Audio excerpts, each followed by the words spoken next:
তো good evening friends, আজকে কিন্তু চলে এসেছি আমরা ব্যারাকপুরের চিড়িয়া মোড়ে কিন্তু দাদা বৌদির যে পকোড়া সেন্টারটা আছে সেখানে এসেছি।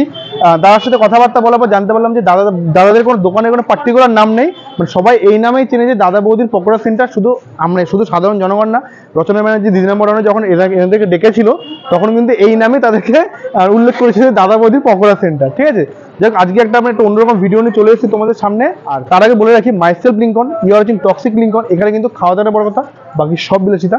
আজকে এক দিদির সাথে কথাবার্তা বলবো এবং সেই দিদির লাইফ স্টোরি তোমাদের সামনে তুলে ধরবো। নমস্কার। নমস্কার। ভালো আছো দিদি? হ্যাঁ ভালো আছি, তুমি ভালো আছো? হ্যাঁ ভালো আছি। তোমার নামটা একটু বলো। আমার নাম রজনী গোস্বামী। আচ্ছা আচ্ছা, ভালো আছো? হ্যাঁ হ্যাঁ মোটামুটি এখন ঠিক আছে। দেখছিলাম তোমাদের যে এরকম বিষয়গুলো দেখবেন অনেক টাইগারের মধ্যে আজকে এখানে দাঁড়িয়ে আছে, সেই বিষয়গুলো তোমার নিজের মুখে শুনতে চাই। হ্যাঁ মানে লকডাউনের পরে আমার হাজবেন্ডের তখন জব চলে যায়। আচ্ছা। তো তখন বলতে গেলে 2019-এরই ঘটনা বলছি এটা আমি। আচ্ছা। তো তখন মোটামুটি আমি তখন গ্র্যাজুয়েশন করছিলাম, তখন আমার হাজবেন্ডের সাথে আমার আলাপ হয়, তো সবকিছু ঠিকঠাক চলে। তো 2020-তে যখন করোনা এলো তখন আমার বাচ্চাটাও তখন হয়েছে ফেব্রুয়ারিতে। তো তখন হঠাৎ করে এই করোনাতে আমার হাজবেন্ডের জবটাও চলে যায়, এদিকে আমার বাচ্চাও ছোট। তখন আমি ভেঙে পড়লাম, মানে ভাবলাম যে আমরা কি করব, এদিকে একটা বাচ্চা, এদিকে জব চলে গেছে, কিভাবে কি করা যায়। তার মধ্যে হঠাৎ করে মানে এটা তো একটা প্রবলেম আছেই, প্লাস আমি ফিল করি যে মাথার পেছনে আমার ব্যথা ফিল করছি। আমি সেটা প্রথমে মানে নর্মালি ব্যথা ভেবেছিলাম, তো সেটা আস্তে আস্তে দিন না সেটা বাড়তে থাকে। তো সেটা বাড়তে আমি ভাবলাম যে এটা না, এরকম ভাবে তো ফেলে রাখলে চলে না, তো একটা ডাক্তার দেখাই। তো তখন ডাক্তার উনি তখন সবকিছু দেখে বললেন যে আমার এটা ব্রেন টিউমার। তো তখন এদিকে জব চলে গেছে, এদিকে আমার শারীরিক কন্ডিশন, এটা একটা মানে বলতে গেলে ডিপ্রেশনের মধ্যেই চলে গেছিল। হ্যাঁ পুরো। এবার তারপরে তো সেই সময় করোনার মধ্যে তো আর কিছু করা যায় না, তো আমরা তার মধ্যে মানে হোম ডেলিভারির বিজনেস করতাম। তো হোম ডেলিভারি, হ্যাঁ মানে ওই মাছ ভাত সবজি ভাত এগুলো হোম ডেলিভারি করতাম। কিন্তু হোম ডেলিভারিটা এতটাই হতো না যেটা আমার সংসার চলার মতো। আমি সবসময় এরকম রান্না টান্না ভালোই পারতাম, তো লোকে খেয়ে ফিডব্যাক দিতে ভালো যে না খুব ভালো হয়েছে এরকম একটা, খাওয়াতেও ভালোবাসে লোককে, মানে তৃপ্তি লাগে কেউ ভালো বললে। ভাবলাম যে এইসব পকোড়া ললিপপ মোমো আমি পারতাম, তো আমি বললাম এগুলো করি দেখি কেমন হয়। আমি এখানে দোকানটা করলাম, তো তার মধ্যে থেকে এবার সবকিছু ঠিকঠাক চলছে। এই তোমাদের মতোই একটা ভাই একদিন কোনো একটা কাজের সূত্রে এইখানটা এসেছিল, তো সে খাবে বললো, খেয়ে বলছে দিদি ভিডিও করবো। আমি বলছি হ্যাঁ ঠিক আছে করো। তো সেই ভিডিওটা আস্তে আস্তে সেই ভাইয়ের থেকে আরো কজন আসলো, এসে একজনের ভিডিও খুব ভাইরাল হলো। তার থেকে বলতে গেলে আমার এখন আগে যা সেল হচ্ছিল তার থেকে অনেক ভালো সেল হয়, আগের থেকে ভালো আছে। কিন্তু রিসেন্টলি একটা ধরা পড়েছে আমার গল ব্লাডার স্টোন, যেটা এই 1 মাসের মধ্যে অপারেশন করতে হবে। মানে আমি একটু উঠতে চাইছি, আমার কোনো না কোনো সমস্যা এসে আমাকে মানে সেই ডাউন করার মতো ব্যবস্থা। কিন্তু আমি একটা সবাইকে বলতে চাই যে মনের জোর রাখতে হবে, সবকিছু ঠিকঠাক। রিসেন্টলি আমি দিদি নাম্বার 1-এও গেছিলাম।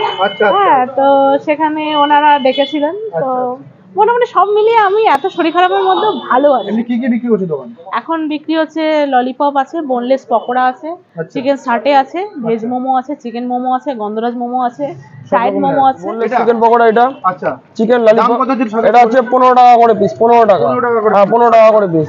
এটা হচ্ছে চিকেন ললিপপ। চিকেন ললিপপ আছে 30 টাকা করে। 30 টাকা করে। 30 টাকা করে। আচ্ছা। চিকেন সাটে 35 টাকা করে। সাটে আছে 35 টাকা করে। চিকেন মোমো আর ভেজ মোমো আর ফ্রাইড মোমো। চিকেন মোমো কিরকম দাম আছে, ভেজ মোমো কিরকম দাম? চিকেন মোমো 10 টাকা পিস, ভেজ মোমো 7 টাকা পিস। আচ্ছা এই নাও, গরম গরম খাবার হিট হয়ে বাড়ি যাও। আচ্ছা, তো এখানে কিন্তু নিয়েছি আমি 1 পিস চিকেন সাটে, যেটা কিন্তু মাত্র 35 টাকা দাম আছে, আর 1 পিস চিকেন ললিপপ আছে 30 টাকা দাম আছে এটা। আর এখানে কিন্তু এরকম সাইজের পকোড়া আছে, বোনলেস পকোড়া, এরকম সাইজের পকোড়া আছে, কিন্তু এটা কিন্তু মাত্র 15 টাকা দাম। এর প্রথমে দেখাবো, পরে কোটিংটা একটু দেখাবো তোমাদের, যে হালকা জাস্ট নামমাত্র একটা কোটিং দিয়ে রাখা আছে, কিন্তু ভিতরে যে বোনলেস চিকেনটা কিন্তু পুরোটাই এইরকম দামে, যে এতটা সাইজের চিকেনটা কিন্তু একটা অবিশ্বাস্য ব্যাপার। খেয়ে দেখবে। এখানে 2 রকম চাটনি দিয়েছে, তো চাটনি কি কি ইউজ করছো? গ্রিন চাটনি আছে, আচ্ছা, আর টমেটো সস আছে। গ্রিন চাটনিটা বেশি আমরা দিয়ে থাকি। আচ্ছা, গ্রিন চাটনি টমেটো সস এই দুটো দেওয়া থাকে। গ্রিন চাটনিটা আপাতত দিই, গ্রিন চাটনির সাথে কম্বিনেশনটা খুব ভালো লাগে। আচ্ছা আচ্ছা, তো গ্রিন চাটনি বেসিক্যালি এখানে দেওয়া আছে এখানটাতে, তো একটু গ্রিন চাটনি দিয়ে ট্রাই করবো।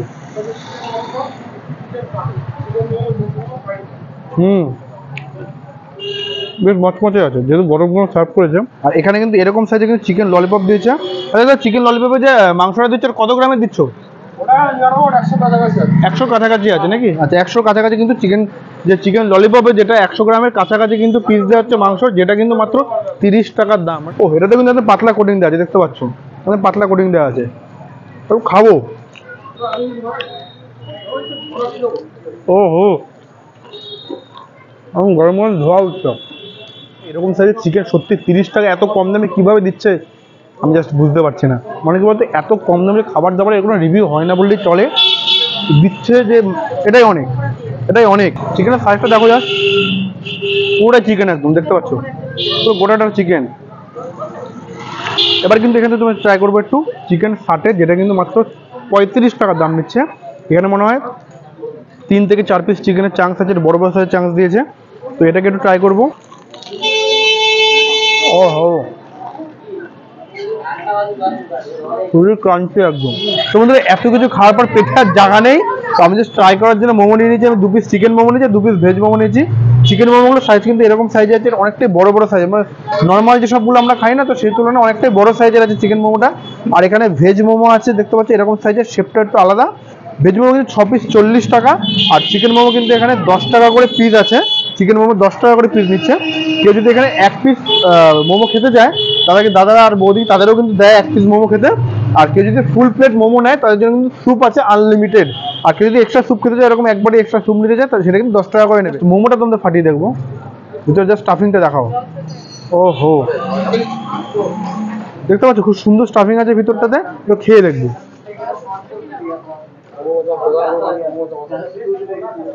ও হো, আমি গরম গরম মোমো, এরকম সাইজের যে ভেজ মোমোটা আছে সেটাও ট্রাই করবো, গ্রিন চাটনি দিয়ে আর একটু বাদাম চাটনি দিয়ে ট্রাই করবো।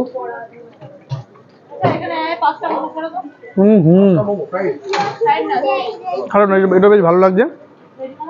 এখানে কিন্তু আছে এই স্যুপ, এখানে বড় বড় সাইজের চিকেনের চাংস দেখতে পাচ্ছ, এরকম দেখতে পাচ্ছ সাইজে সব চিকেনের চাংস দেওয়া থাকবে, একদম পুরো ঘন কিন্তু একটা স্যুপ। শীতকালে সবচেয়ে মক্ষম দাবাই, খাবো একটু। ও, স্যুপটা খেতে ভালো। পকোড়া সেন্টারের প্রপার অ্যাড্রেসটা তোমাদের একটু বলে দিই। এই দিকে দেখতে পাচ্ছ ব্যারাকপুর চিড়িয়ামোড়, ব্যারাকপুর চিড়িয়ামোড় থেকে একটুখানি এসে একদম এইখানটায় শান্তিবাজারে এই হল দাদা বৌদি পকোড়া সেন্টার, একদম পুরো অ্যাপোলো ফার্মেসির সামনে, শান্তিবাজার ব্রাঞ্চ। পাশে স্পেন্সার আছে, একদম স্পেন্সারের পাশেই একদম। তোমরা যদি কেউ আসতে চাও তো দিদির সাথে যোগাযোগ করে আসতে পারো। দিদি কন্ট্যাক্ট নাম্বারটা অন স্ক্রিনে বলে দিচ্ছে, নাম্বারটা বলে দিন। আমাদের কন্ট্যাক্ট নাম্বার হচ্ছে 7449445519। আচ্ছা, এটা দিদি কন্ট্যাক্ট নাম্বার, যারা আসতে চাও অবশ্যই দিদির সাথে যোগাযোগ করে তারপরে এসো। আজকের ভিডিওটা কিন্তু আর বেশি বড় করছে না, এখানে শেষ করব। আর সকল ফুড ব্লগারদের উদ্দেশ্যে আমি একটাই কথা বলতে চাইবো, তোমরা লাইক আমিও, তোমরা যেরকম বিভিন্ন দিদির দোকানে গিয়ে জিজ্ঞেস করতে খাসির দাম বেশি কেন, কারোর দোকানে মুরগির দাম কম কেন, যে অন্তত এই দিদির দোকানে সে এরকম ডিবেট যদি তোমরা কেউ না নিয়ে আসো, আমার এটাই রিকোয়েস্ট থাকলো। তো ভিডিওটা একটু অনেকটা অন্যরকম ভিডিও, ভালো লাগলে লাইক কমেন্ট শেয়ার করতে একদম ভুলবে না। তো আজকে ভিডিও এত অবধি, দেখা হচ্ছে নতুন কোনো ভিডিওতে।